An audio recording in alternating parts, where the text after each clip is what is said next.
السلام علیکم ورحمۃ اللہ وبرکاتہ۔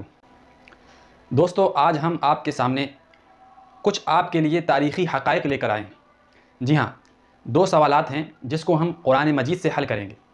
پہلا سوال تو یہ کہ وہ کون سے نبی تھے جن کو اللہ تبارک و تعالیٰ نے 100 سال تک سلائے رکھا، اور دوسرا سوال یہ کہ یہودی حضرت عزیر علیہ السلام کو اللہ کا بیٹا کیوں مانتے ہیں۔ یہ بات جاننے سے پہلے کچھ تاریخی چیزوں کا پس منظر ہمیں جاننا ہوگا۔ چنانچہ حضرت موسیٰ علیہ السلام کی انتقال کے بعد بنی اسرائیلیوں کا شرک اور ان کی بت پرستی بام عروج پر تھی، اور ان کے اندر طرح طرح کی برائیاں پیدا ہو چکی تھیں، اور وہ سرکشی، اللہ کی سرکشی پر آمادہ ہو چکے تھے، پورے طور پر بت پرست ہو چکے تھے۔ چنانچہ اللہ تبارک و تعالیٰ نے ان کو سزا کے طور پر ان پر ایک ظالم بادشاہ جو شام کا رہنے والا تھا، جس کا نام بخت نصر بتلایا جاتا ہے، وہ ان پر مسلط کر دیا۔ اس بادشاہ نے بنی اسرائیلیوں کو قتل کیا اور ان کو بندی بنا کر شہروں میں بکھیر دیا، اور اتنا ہی نہیں، ان کے 40,000 علماء کو شہید کر دیا، اس شہر کو ملبے میں تبدیل کر دیا۔ تو جب اللہ تبارک و تعالیٰ نے اپنی اس تباہ شدہ بستی کو دوبارہ آباد کرنے کا ارادہ کیا، تو اللہ تبارک و تعالیٰ نے حضرت عزیر علیہ السلام جو کہ قید ہو چکے تھے، ان کو رہائی نصیب ہوئی، اور وہ رہا ہو کر اپنے ملک آئے۔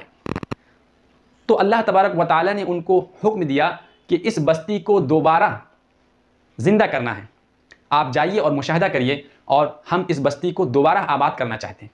تو چنانچہ جب حضرت عزیر علیہ السلام اپنی بستی میں یروشلم میں آئے تو دیکھا کہ ساری کی ساری بستی ویران پڑی ہے، انسان نام کی وہاں کوئی چیز نہیں ہے۔ البتہ انہوں نے کچھ درخت دیکھے، کچھ پھل دیکھے، اس میں پھل آئے ہوئے تھے، اور کچھ باغات دیکھے۔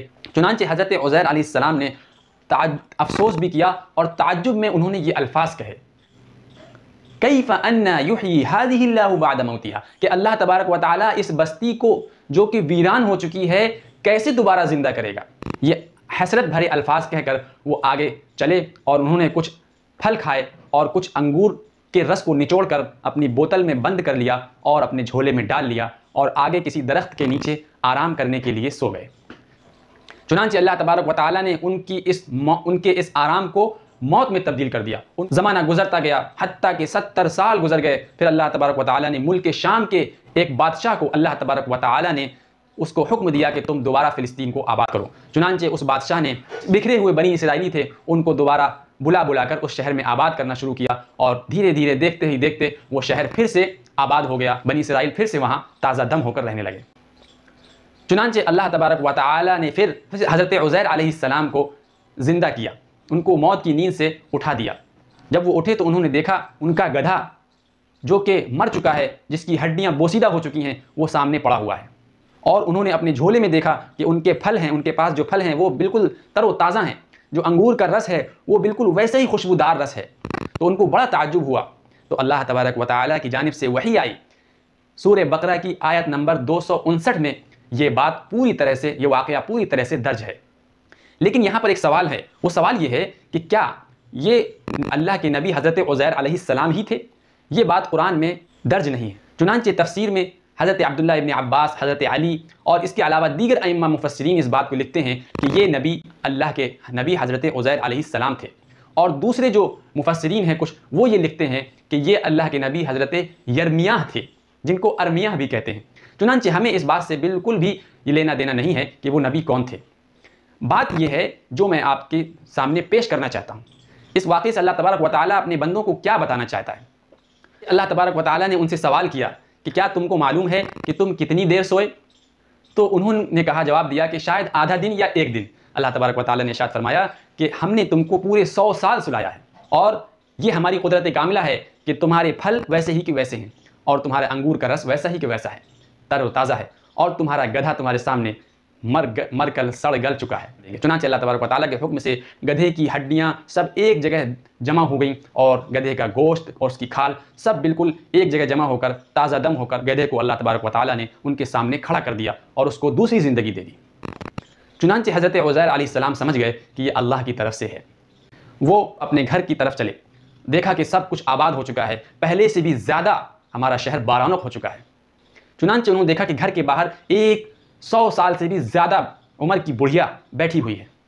تو انہوں نے اس بڑھیا سے سوال کیا، آپ عزیر کو جانتی ہیں؟ تو بڑھیا نے جواب دیا کہ وہ عزیر جو 100 سال پہلے مر چکا ہے؟ تو حضرت عزیر نے کہا کہ اماں جان میں عزیر ہی ہوں۔ تو انہوں نے کہا کہ اس کا کیا ثبوت ہے کہ تم عزیر ہو؟ چنانچہ بڑھیا نے کہا کہ عزیر تو بڑا نیک تھا، اس کی ہر دعا قبول ہو جاتی تھی اور اس سے لوگوں کو شفا ملتی تھی۔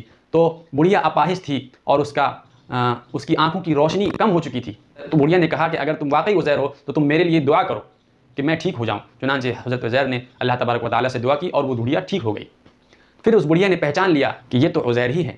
چنانچہ وہ بڑھیا بنی اسرائیل کے محلے کی طرف حضرت عزیر کو لے کر گئی۔ تو اس نے پورا ماجرا بتلایا تو لوگوں نے ماننے سے انکار کر دیا۔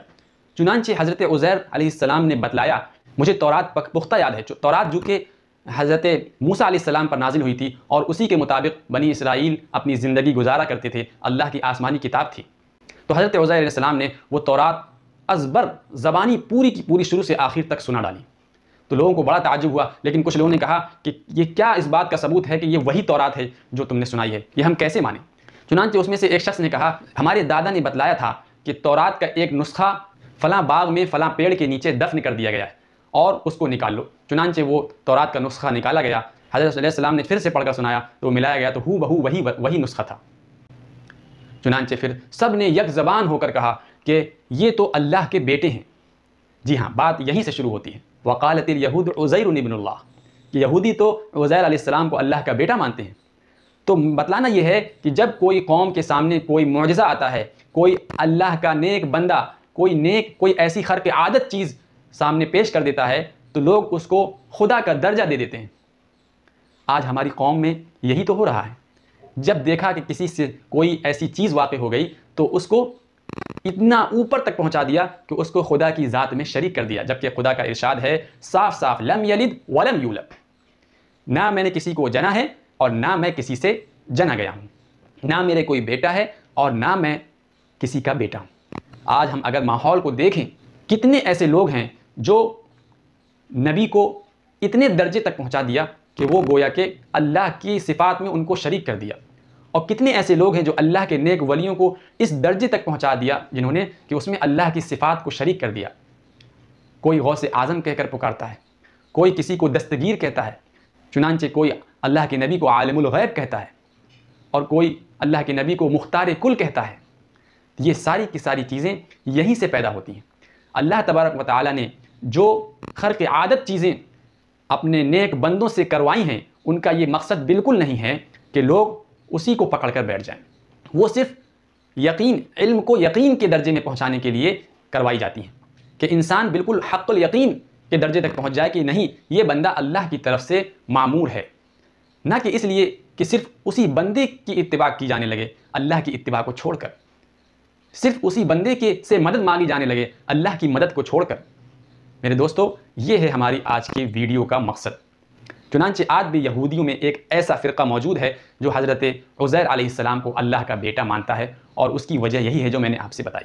اور وہ اللہ کے نبی جن کو اللہ نے 100 سال تک سلایا، وہ حضرت عزیر علیہ السلام ہیں یا حضرت یرمیہ ہیں۔ ان دونوں میں اختلاف ہے، لیکن راجح قول یہی ہے علماء کا کہ وہ حضرت عزیر علیہ السلام ہیں۔ دوستوں، امید کرتے ہیں اسی کے ساتھ کہ آپ کو ہماری ویڈیو پسند آئی ہوگی۔ اگر آپ ہمارے چینل میں نئے ہیں تو سبسکرائب کریں۔ ملتے ہیں اگلے ویڈیو میں انشاءاللہ۔ السلام علیکم ورحمۃ اللہ وبرکاتہ۔